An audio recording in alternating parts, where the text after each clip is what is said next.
Merci. La confiance, fidélité.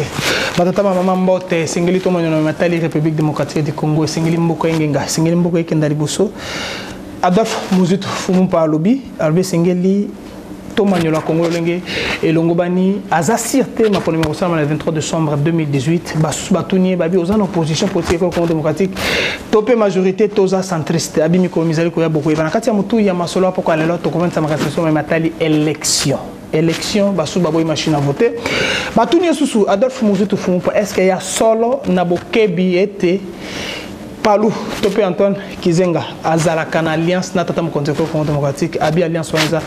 subjectif nakati ya mutu ya masolo apoko lelo to ambi yoko ya bakadre ya université populaire babengi na kumbo ya mboka Blanchard mongomba naende to kutuna mituna poto manyola penza na ba interview to ba réponse mboka Adolphe Muzitu apesaki na ba confrère na biso alibanda mboka mbote bo kutuna poko lelo Mbotende Rodrigue, merci pour l'invitation. PC Lengeli biso na mokolo ya lelo.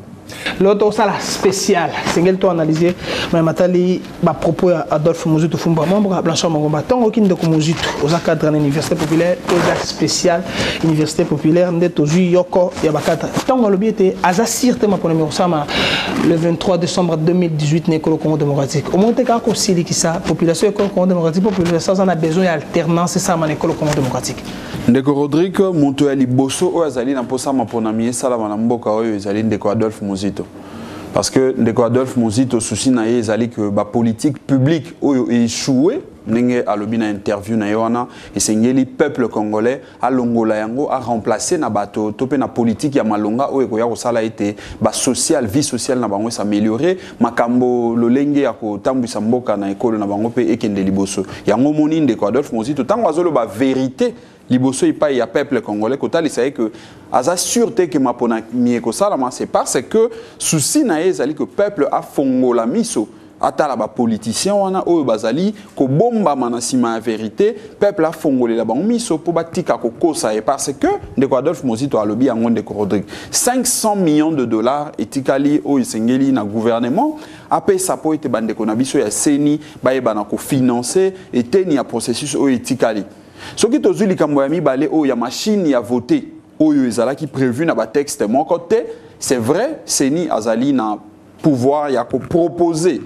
oyo amoni te ko kozala malamu po ite processus ezala malamu mais ko proposer yango esengeli ba acteur bandima yango mais to moni bandeko na biso ya seni balingi ko imposer classe politique machine à voter ce qui totali bandeko oyo ya opposition bazali ko telemela yango bandeko ya opposition balobi bakokende na maponamité na machine à voter pourtant ngana yo toyebi ete lelo oyo maponami ekoki kozala crédible te maponami ekosala mamalonga te soki bandeko na biso oyo bazali komibenga na opposition na lelo bandeko ya rassemblement pe basusu baboyi kokende po ete baboyi machine à voter babelema na mibale ya minene ya mike misusu pe ezali lokola ba fichier électoral pe bongo na bongo mais ya motu ya makasi ezali bongo makambo ya 500 millions de dollars oyo gouvernement esengeli na abimisa yango na mikolo mike oyo etikali oyo parce que déjà il faut que depuis la candidature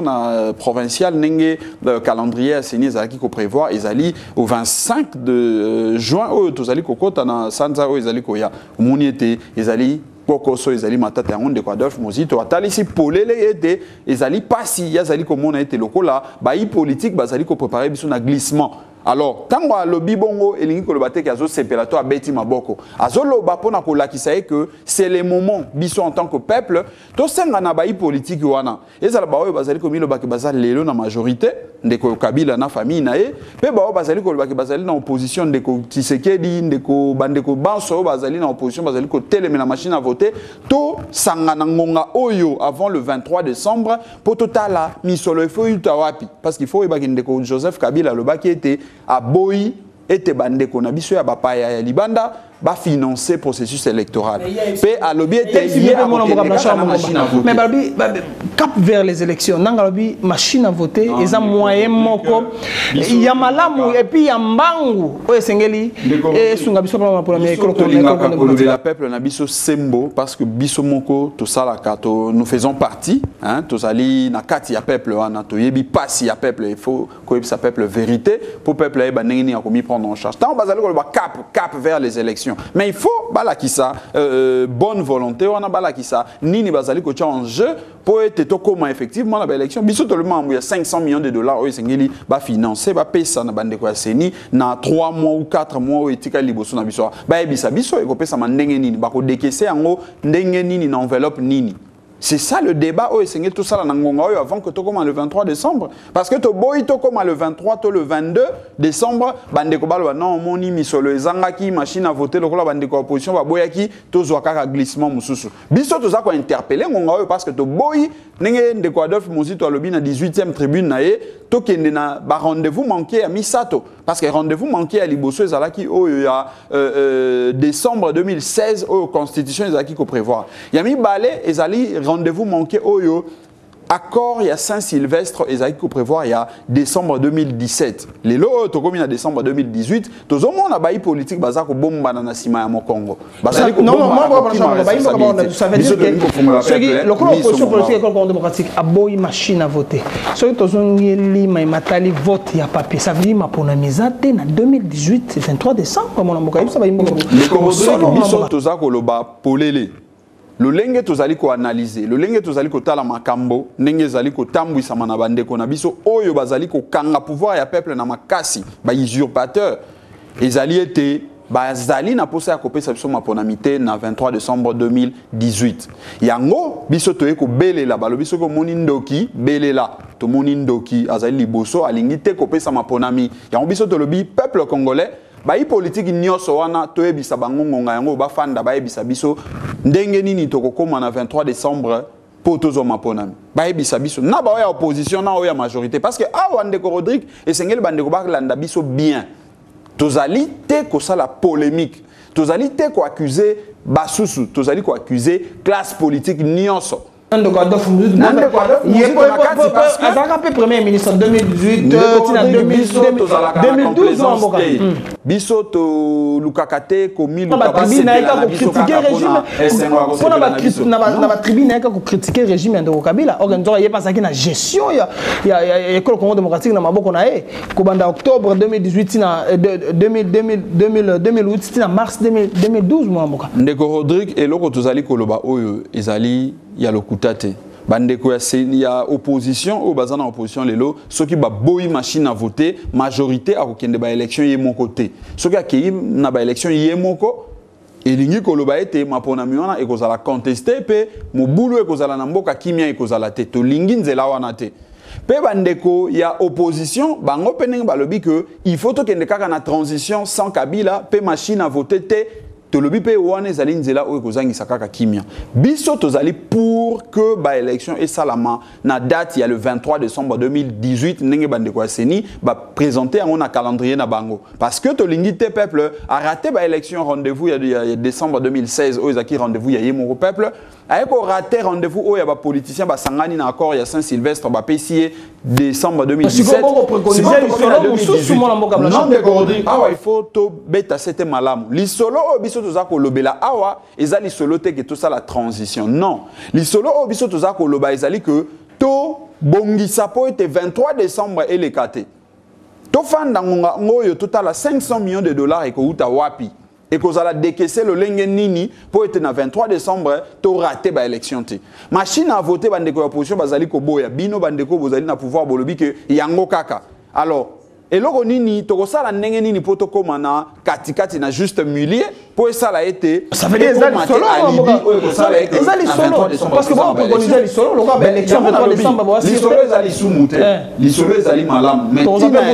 gouvernement asika non de Rodrigue biso to na démarche on pe asika to za démarche on parce que ndeko Adolphe Muzito uta atika pouvoir to pe atika gouvernement ezalaki na 2011 kino na moyi ya lelo ayoka posa ya kozongela gouvernement na te na ndenge ya kokabola na ndenge ya ba combine oyo bazali ko sala ko yiba peuple pouvoir na ndeko Adolphe Muzito soki ya kozonga na bokonzi na niveau ya likolo koleka na ba niveau oyo akambaki ezali peuple nde moto akopesa ye pouvoir peuple moto akopesa ye ndingisa mais pour peuple apesa ye ndingisa esengeli na biso ba etozali ko mona lolenge nini bandeko bazali ko mema biso na kati na libulu total sa peuple on a que tala a ezali nzela ya libulu peuple tellement tant to za ko sa peuple a tellement elingi koloba nini peuple atindika ba politique wana ba fanda ngana yo to fandi boye batala na misu baloba bendeko oyo bozali na gouvernement na minute to za besoin 500 millions de dollars et ko uta wapi e ko pesa mandenge nini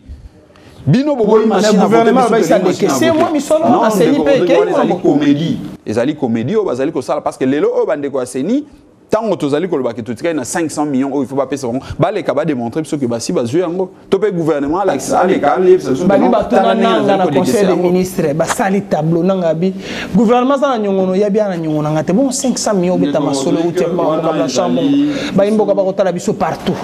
biso tolingaka koloba sembo. Donc, Ndeko Adolphe Muzito a interpellé bayi politique union surtout pe biso peuple congolais to fongola mi songonga yango yo to boyi eko manasima to ya ko regretter to simba moto et sengeli to fongola mi parce que le 23 décembre il faut to ba élection mais pour na to ba élection on ezana ba préalable et biso il faut to ebisa bayi politique bon le 23 décembre est-ce que université populaire baza prêt que ba olonga pour monsieur Samuel école démocratique si ma alliance est-ce que vous avez une alliance tu es tenir compte à la base non mais base lelo oyo esengeli koloba ke configuration ya mboka na biso le lenge ezali soki totali loi électorale ndenge ezali présenter réforme na ndenge salama ezali na parti politique mon côté oyo akoki ko gagner mapona miye moko sans qu'il y ait une alliance lelo PPRD mi benga ka parti à monene parce que azana 12% na niveau assemblée nationale 12% au gouvernement Mboka Oyo, il faut 12% zanini. Donc, Bazal Okola Bato Oyo, baleki même pas 100 députés dans le niveau de l'Assemblée nationale. Donc, l'Assemblée nationale, 500 députés, et Zali, la partie politique, mon côté. Et Zali, l'opposition, ils ont la majorité, ou à quoi gagner l'élection, il y a Moko. C'est s'approcher dans le mouvement de libération du Congo. Non, peut-être on a IDP. Ce n'est pas empêché que de s'ouvrir dans la force locale là. MLC le nani akobo ya ancrage ya MLC na partie ouest ya Congo. Nani akobo ya ancrage sima bengana na palu ya s'accrocher na MLC na yete alors sengeli bandeko ba ete Ndeko Adolphe Muzito batikala jamais ko bengana na palu Ndeko Adolphe Muzito kino na mo ya lelo azali kokoba comme étant militant ya parti le miste unifié ce qui ezali na ba bana ou ba okiko mi réclamer bana ba fils idéologique ninga balobaka na lopoto ya ndeko patriarche Antoine Gizenga Ndeko Adolphe Muzito azali moko na bango pe tozali kotala bitumba oyo azali ko bunda na nzela ya ba tribune na nzela ya ba université populaire pe na nzela ya ko sala ete politique publique oyo shuaki eleka mo mopanzi pona ko kotisa politique ya ba socialiste ya solo ezali bitumba ya ndeko patriarche Antoine Gizenga oyo bandaki na yango wana logique wana vision wana bitumba o ndeko patriarche Antoine Gizenga ya lobaki ete liboso ete akende ko pema epa ya nkolo esengeli na ye amona bana na ye to pe parti na ye ezo imperium e kamba mboka oyo pona ko sala ete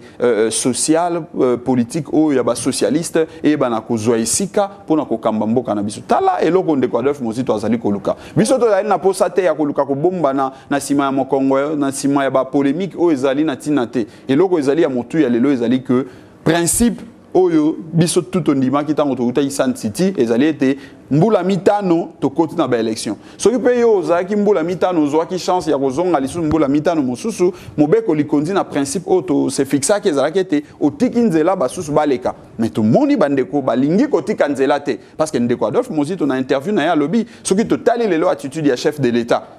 ezali kolakisa te ke moto azali na posa ya kotika nzela na entre guillemets dauphin parce que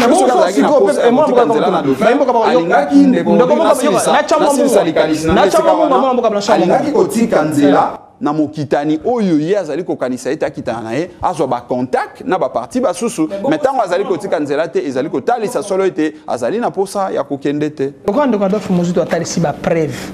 na nzela ba tribune ce peut-être de lobby et sengeli Adolphe Muzito région de Bampoza la dauphin topé candidat à la majorité présidentielle position université populaire zandeni ba yimboka ba otala biso sengeli bazo yanwa ya liboso Ndeko Rodrigue sengeli koyeba ete Ndeko Adolphe Muzito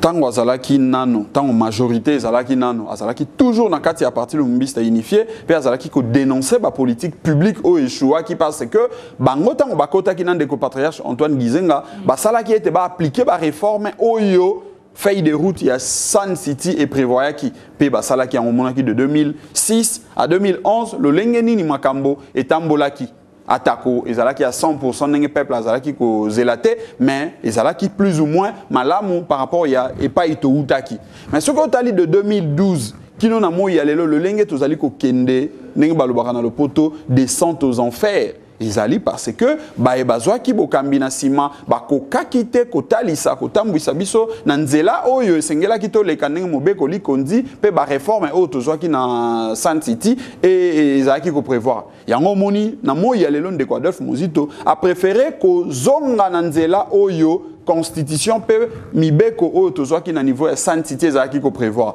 lelo soki bandeko oyo neti ya majorité bazalaki le majorité ba moni ete ndeko Adolphe Muzito esengela sa la candidat na bango ezali lisumu te parce que toza na kati na Congo et pe na kati na Congo biso tozalaka na politique ya animosité te ko considérer baninga lokola ba ennemi te tokoyebisa na bango lokola bolingi ndeko Adolphe Muzito aza la candidat na bino ezali malamu bolanda biso boya botala nzela esengeli botambola yango parce que oyo bino botambolaki na yango échoué. Vous avez une politique, il y a bling bling, botonga ba immeuble, ceux qui nini ba bengaka, ba avion, ceux qui nani wana, tout ça, tout le monde est nyoso, et zali ko simbate.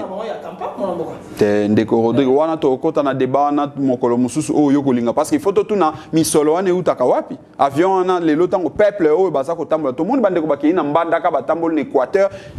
Baya koyebisa biso nanu santé nini bakuti pa ya population Équateur wana secrétaire permanent ya pepere la kende pour moi mo Emmanuel Shadari bandeko wana yo mutebi wa kombo na bango baya na tangeli yo mo na chama ngomba baya na plateau na baya koyebisa biso situation sociale nini bakuti na province Équateur grand Équateur ndenge batamboli wana parce que tango yozo ya na jet olobi sombi jet betitolo mais campagne électorale ya dauphin na bango politique yo babi basa plein na mapona mimona mboka sala yango pona libota na yote politique ozali kosala yango mpona bato oyo ozokendela wana ntango yo lati veste boye oyo na ndako na yo ndeko Rodrigue bana na yo bazolia te bana na yo bazokende kelasi te est ce que okoki kobeta tolo ke na lati veste ya kitoko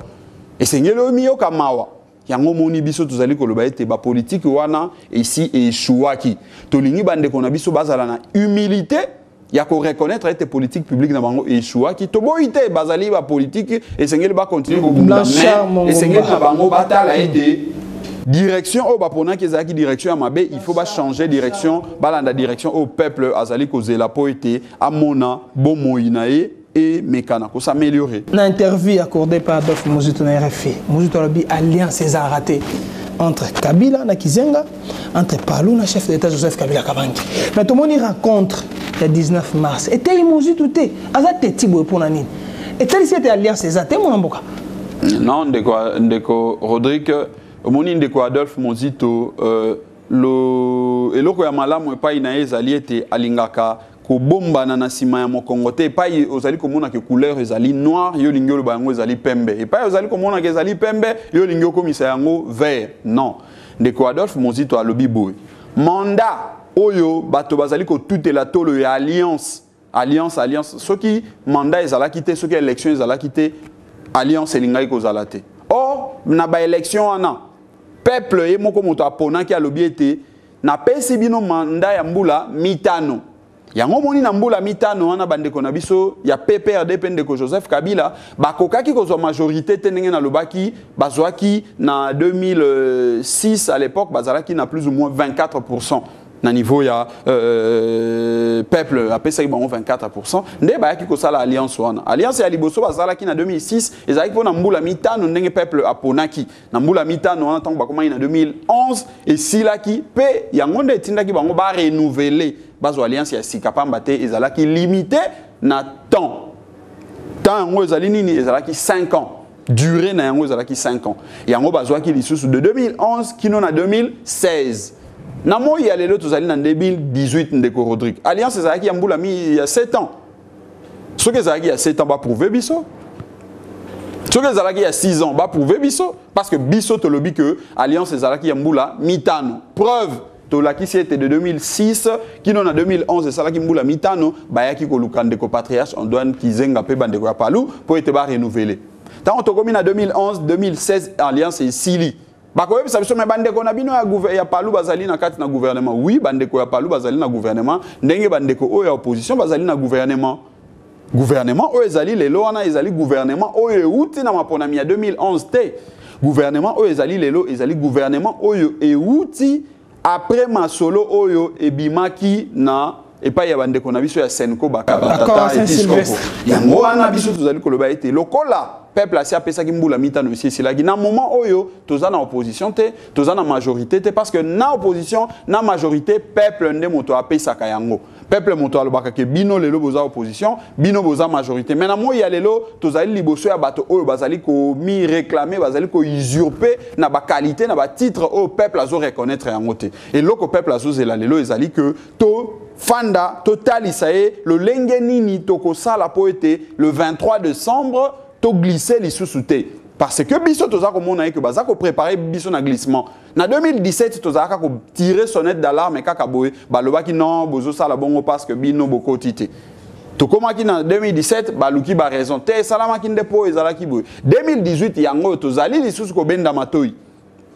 to boy to koma na 23 to 22 décembre ekoma baluka ba raison ngonga yango bo pesa biso ba raison bo pesa biso ba justification parce que biso total c'était 500 millions de dollars et ko bimangonga oyo te à moins que tondi maete bandeko ya libanda ba pesa biso misolo or ndeko Joseph Kabila lobaki ete akozwa misolo ya bato ya libanda te pona chité liboso ete na pesa yo maloba na lingi ko lakisa ete ndeko patriarche soki akomaki na kokuta nandeko Joseph Kabila d'abord eloko ya liboso biso zali koloba ete ezalaki esengo mingi te komona ete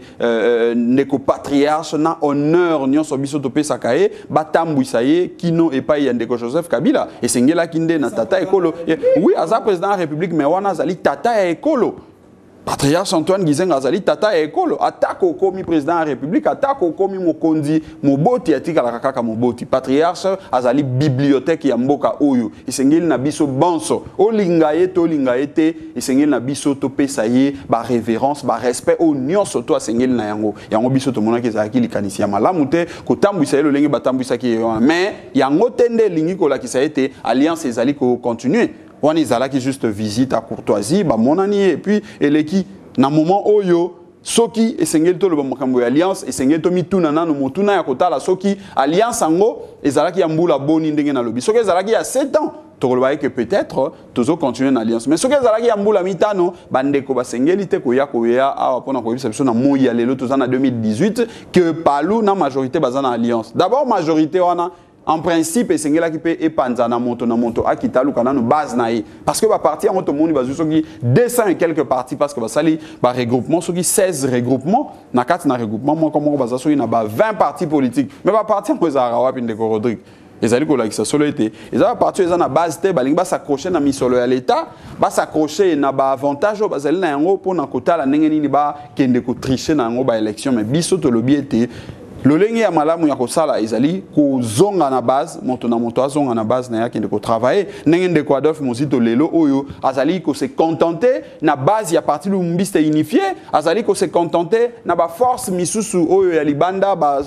force vive société civile église pe bongo na bongo ba association oyo ezali kotala ete epai ya ndeko Adolphe Muzito makanisi oyo azali ko porter nzela oyo azali ko lakisa yango nzela oyo esengeli ete mboka na biso ezwa po ete to bima na kati na libulu monene on matali accord à Saint-Sylvestre gouvernement ainsi de suite mais à épingler pe le matali nationalité de Moïse Katumbi Chapo habillé sur le plan juridique à perdre nationalité na ndeni mutaki gouverneur pendant 8 ans même si écoute ndeko Kimbuta soza na pour ça leçon pour ça la obongisa Kinshasa fo na Katanga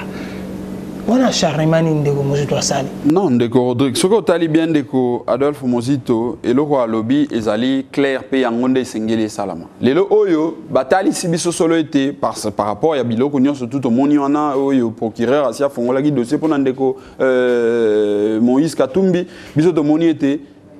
balobi azali na nationalité congolaise te soki ndeko Katumbi azali na ba preuve mosusu ye moto akosala yona ba avocat na biso toza na problème wana te mais tozali jusque après preuve du contraire kotala oyo bandeko bazali koloba mais soki bazali kokoba kinu na moyi ya lelo ko tia molunge na makambo yango biso tokomi komona lokola c'est que ba raison mosusu ezali parce que soki ezali kaka likambo ya nationalité mais mobeko oyo kipaka o etala kama kambo ya nationalité on a le lengeni ni moto akoki ko perdre to pe ko recouvrir nationalité na ezali ko prévoir ba mécanisme ndeko Katumbi akoki ko recouvrir pe nationalité na ye wana lisusu congolaise to pe akoki ko senga soki azalaki na yango te liboso akoki ko senga nationalité congolaise wana ezali problème te pona biso problème na biso ezalité na nationalité to nationalité te ce n'est pas ça le vrai débat lelo ezali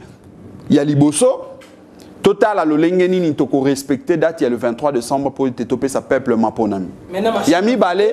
yango anate na kati na kotala l'olengeni ni toko tala pour te toper sa peuple maponami ezali entre autres préalable ya ko ces élections yami balé ezali ba participer na maponami école contre démocratie makambo ya diaspora ezali motu ya ndeko Rodrigue mais biso tozali koloba yango tango tozali koloba que esengeli na bayi politique ba fanda non pas pour bakabola bokondi mais pour nato lever ba grande option politique ba décision minene sengeli toujours parce que lelo oyo eloko wana ezalaki lokola piège moko pona na suka balo ba non bandeko ya diaspora lokola ba s'enrôler te maponami ko sala matin non biso to ebete bandeko ya diaspora ba za ba patriote lelo o ces questions to fan autour d'une table to ki ko bon bandeko na 2006 ba vota quitté na 2011 ba vota quitté na 2016 lelo to komi de 2018 bache libiso piège ndeko na silisa ezali motu ya monene bache yango lokola piège pour être na 2018 soki ba s'enrôler te baloba non lokola bino bo s'enrôler te to kende sous na glissement pour to kende ko enrôler bino avant que tout ça la mapona bandeko na biso ya diaspora na bien que ba kozala d'accord na biso que soki nous sommes tous pour que ba élection salama le 23 décembre 2018 bandeko ya diaspora bango moko bakoki ko pesa accord na bango ete bo fanda bo solola bo tia biso na no pembeni pour ete to changer na nos régimes to faire respecter mi beko o ezali ko luka alternance na mboka na biso petango alternance c'est que ça la beaucoup zongi sabiso na ba droit na biso lokola peuple nyos tout lokola peuple congolais nyos to azana droit à voter to lingité ezala ba argument ezala ba raison o bandeko ba ko bombana pour na créer glissement yango biso tozali ko loba que yesengel to fanda avant le 23 décembre, le roi tout en mois de mai, machine à voter, totalement misolo, totalement diaspora, décrispation climat politique, to lever ba grande option au Ekosala le 23 décembre 2018 biso to moni que débat makasi ezali kozala biso ezali comment ko développer mboka comment ko construire d'ailleurs économie à Congo parce que l'économie à Congo existe à côté isengeli na acteur politique to l'économie à Congo va na cadre macroéconomique ko wana fanda na ekimi isika azali parce que soki to lobi to kota makambo na yo kota lisa solo ete ezali parmi batoko baye ko koti seption na kati na libulu o tozana yango ezali acharnement te asali libulu ni mona mboka yebisa ba yimboka poto na suka masolo poko lelo akoti biso na libulu ni ndeko Rodrigue nako rappeler ote parce que ezali mopandi sango ete ndeko Adolphe Mozito parce que gouvernement o ndeko tangi kombo ani succéda kezaki ndeko Adolphe Mozito atikaki biso na ba réserve ya ba 1,5 milliard na banque centrale lelo tozali ko lobela yango lisusu te bandeko baye ko panza ko silisa yango ezali bandeko o ba kitana ki na gouvernement ce qui totali stabilité ya misolo ya franc congolais ndeko Adolphe Mozito atikaki biso na yango bandeko wana moto bayaki ko panza yango ce qui totali niveau misolo ya ba fonctionnaire ezalaki ko mataka atako moke mais elakisa ki solo était souci à améliorer social et peuple congolais pe ba fonctionnaire ezalaki bandeko wana moto bayaki ko kata yango donc makambo ezali ebele soko tali lelo dette extérieure publique oyo ndeko Adolphe Mozito abundaki pona ko silisa yango ezalaki po ete service ya dette misolo oyo tozali ko futa libanda wana tango ekozongela biso ekota na ba projet oyo ko ya ko matisa nkita peuple congolais mais lelo oyo même ba école ba biso batonga wana ngana utine Équateur na mbanda kai pa na ngana luka ba école wana bisike ezali na mona kate na ebite soki batonga yango na se ya mai donc la politique ya malamu message autoki ko pesa ezali que peuple congolais biso nandeko Adolphe Mozito pe Lingomba Université Populaire nous sommes pour la tenue ya ba élection na 23 décembre 2018 mais to lobi ete ezali na ba préalable yango ezali nini misolo ezali 500 millions de dollars o bayi politique balingi ko loba vérité te po ete na suka baye bisa biso que non et commis contrainte to ke na glissement ya mi balé machine à voter tozali komona ezali mbilinga mbilinga ya misato fichier électoral babengi bande konapso ya OIF baya kosala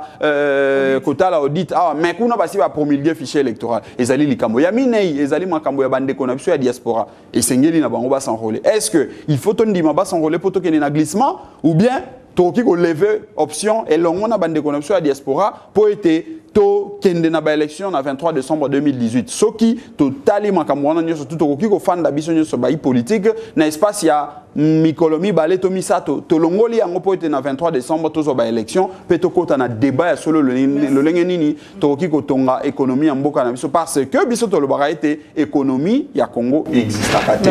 Merci na mboka Blanchard Mongomba libako pe mboka ba manyona na tali ndeko Adolphe Muzito albaki merci de ba so qui vous savez merci na Jeunesse Mabeka merci na Gichalumbe yanga betu kwa mezali ko ya kimia ko na mboto.